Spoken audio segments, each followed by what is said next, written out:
I hope you all are well.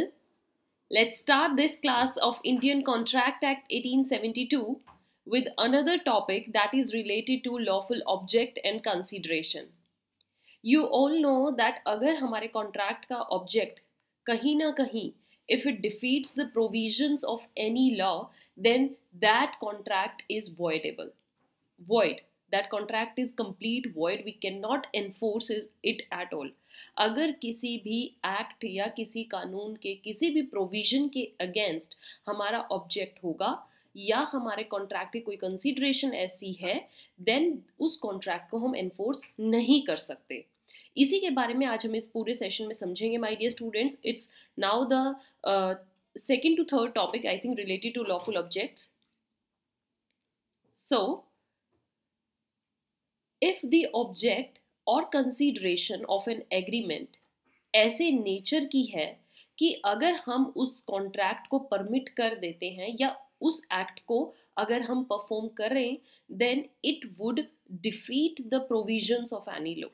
क्या होगा कि उसके करने से कानून के किसी न किसी प्रोविजन के जो भी उसके कंसिडरेशंस होते हैं, that defeats. So such agreement, my dear students, is void. ऐसा agreement completely void होता है.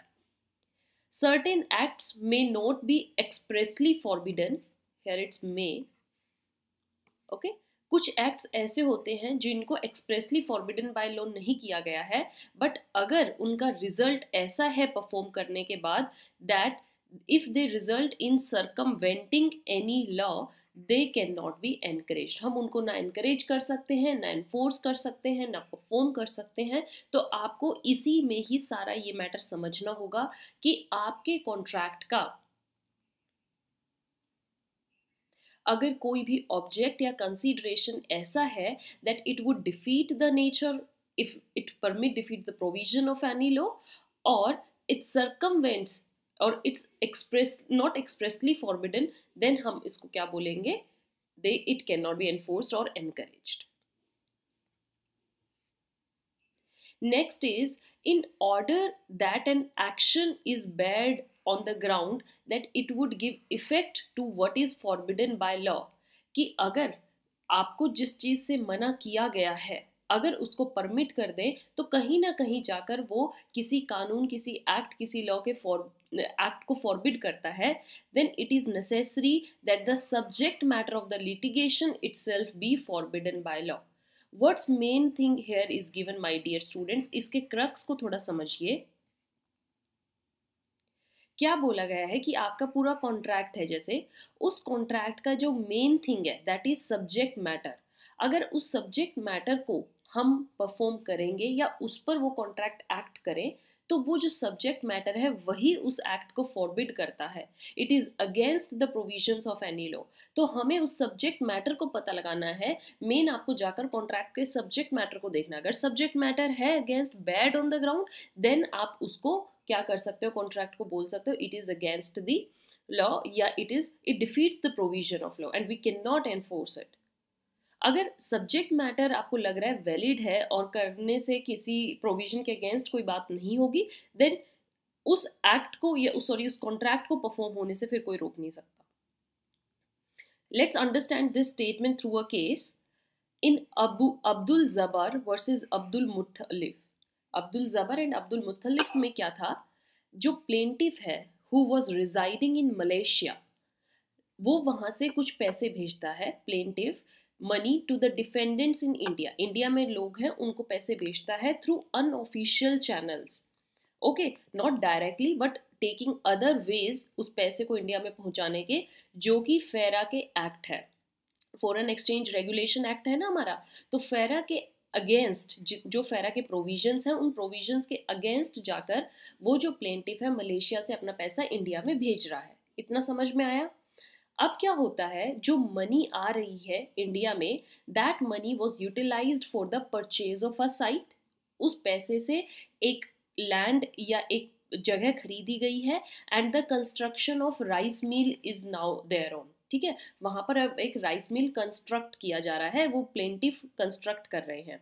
क्यों कंस्ट्रक्ट कर रहे हैं? ताकि for the benefit of the plaintiff, plaintiff के बेनिफिट के लिए, मतलब प्लेंटिव चाहता है मेरा इंडिया में कुछ इन्वेस्टमेंट हो, इंडिया में मेरा बिजनेस हो, बट वो डायरेक्टली पैसे नहीं भेज सकता क्योंकि वो फेरा के अगेंस्ट होगा, तो वो क्या कर रहा है, इनडायरेक्टली पैसे भेज रहा है, राइट माय डियर स्टूडेंट्स। और इनडायरेक्टली जो पैसा आ रहा है उससे क्या हो रहा है, एक लैंड खरीदी गई और वहां पर राइस मिल बना दिया गया है। Now on his return he got the licence transferred in his name. जब वो इंडिया आता है और उसने देखा है कि राइस मिल बन गया है, तो राइस मिल का जो लाइसेंस है वो उसने अब अपने नाम पे ले लिया। बट डिफेंडेंट्स अब उसके साथ चाल खेल रहे हैं, जो पैसा जो एक्चुअली में कंस्ट्रक्शन करवा रहे थे और साइट कर रहे थे, बना रहे थे, defendants are trying to interfere with his possession of the mill. जो राइस मील था उसमें उसकी पोजेशन के साथ वो इंटरफेयर कर रहे हैं कि नहीं इसमें हमारा भी हक है, हमें भी कुछ मिलेगा। तो प्लेंटिफ अब यह चाहता है, he filed a suit for the declaration and an injunction. Plaintiff ने सूट फाइल किया कोर्ट में, किस चीज़ के लिए, कि उसके राइट्स डिक्लेयर किए जाएं क्योंकि उसमें कंप्लीट उसका ही रोल है, प्लस डिफेंडेंट्स को इंजंक्शन दी जाए कि वो मेरे राइट में इंटरफेरेंस ना दे। तो क्या आपको लगता है जो प्लेंटिफ गलत तरीके से पैसा भेज रहा था उसको ये रिलीफ मिलना चाहिए? So, my dear students, in this case, it was held that although the remittances were illegal, जो वो पैसा भेज रहा था वो इलीगल था, कंप्लीटली इट वॉज एक्सेप्टेड कि वो फेरा के अगेंस्ट था, बट यहाँ पर सब्जेक्ट मैटर राइट्स इंटरफेरेंस किससे रिलेटेड आ रही है, राइस मिल से, है ना, राइस मिल की बात हो रही है। तो जो ये कंस्ट्रक्शन ऑफ राइस मिल थी, सब्जेक्ट मैटर हमारा इस केस में ये है, ये it didn't involve in any unlawful object, ये किसी भी चीज़ में अनलॉफुल ऑब्जेक्ट में इन्वॉल्व नहीं है, ना इसमें कोई फेरा का लेना देना, क्योंकि पैसा डिफेंडेंट्स के पास आया है। और भाई अभी तक तो हम ये मान के चलेंगे ना कि वो राइस मिल जो है वो डिफेंडेंट्स ने बनवाया, तो यहाँ पर राइस मिल के मैटर में देखा जाए तो it is not against the law. Therefore जो प्लेंटिफ को राइट्स मिलने चाहिए, प्लेंटिफ को जो रिलीफ मिलना चाहिए, he is entitle to relief. Yes, उसको ये जो भी कोर्ट में जाकर उसने रिलीफ क्लेम किए हैं उसको मिलने चाहिए, बिल्कुल वो क्लेम कर सकता है कि डिफेंडेंट्स उसके चीज़ों में इंटरफेयर ना करें। हाँ, अगर उसके पैसे से रिलेटेड, मनी से रिलेटेड केस फाइल कर देता है कोई कि मनी इसने इलीगली लेके आया था इंडिया में, वो फिर एक सेपरेट सूट हो जाएगा। बट यहाँ पर था rights related to rice mill, वो उससे कोई छीन नहीं सकता। I hope it is clear. Now moving to the another case, ताकि आपको और अच्छे से इसे समझ में आए।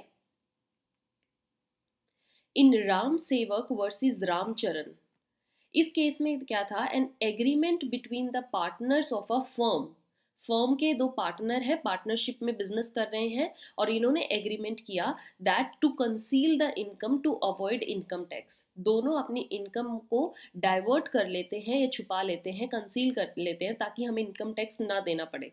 तो माय डियर स्टूडेंट्स, ये एग्रीमेंट तो कंप्लीटली दिख रहा है that it is against the law, therefore this agreement is held to be unlawful, इसको अनलॉफुल करार दिया गया था। बिल्कुल, अब आप देखिए इसमें तो सब्जेक्ट मैटर ही जो इनकम है उसको कंसील करना है, ये साफ दिख रहा है कि ये इलीगल है। One more illustration for you, my dear students. We have here Foster versus Driscoll. Fosters versus Driscoll में क्या था, हेयर द एग्रीमेंट जो हुआ was to buy a whisky in Great Britain and to smuggle it into the US, कि Britain में whisky खरीदी जाएगी और इसको स्मगल कहाँ किया जाएगा, भेजा कहाँ जाएगा, यूएस में। यूएस में क्यों, against the law of that country. US का कानून इस चीज़ को मान्यता नहीं देता है कि बाहर से विस्की जो है वो स्मगल होकर यूएस में आए, तो वहाँ के कानून के हिसाब से it's against that. Now the court of appeal ने क्या, जब ये केस डला तो कोर्ट में जब चल रहा था तो वहां पर इट वॉज हेल्ड कि एग्रीमेंट जो ये बना था कि विस्की खरीदी जाएगी और इसको स्मगल किया जाएगा, ये इलीगल ठहराया गया। Why, because it involve the commission of an offence, क्योंकि इस एग्रीमेंट में जो काम की बात की जाएगी कि विस्की खरीदी जाएगी और उसको यूएस में स्मगल किया जाएगा, this is an offence. Why, in a foreign and friendly country, a foreign country में और फ्रेंडली कंट्री में, and so a breach of international comity, आप ब्रीच कर रहे हो, एक इंटरनेशनल ट्रस्ट को तोड़ रहे हो, इंटरनेशनल रिलेशंस में आप जो डिस्टेंस है वो क्रिएट कर रहे हो, डिफरेंसेस क्रिएट कर रहे हो, so this is also illegal. I hope आपको ये पूरा कंसेप्ट अब समझ में आया my dear students, how if an object is against the law, defeats the provision of any law, then that contract or that agreement is not enforceable, and yes, it is declared to be void. With this, the session is over. PDF is available on Telegram. Till then, have a good day.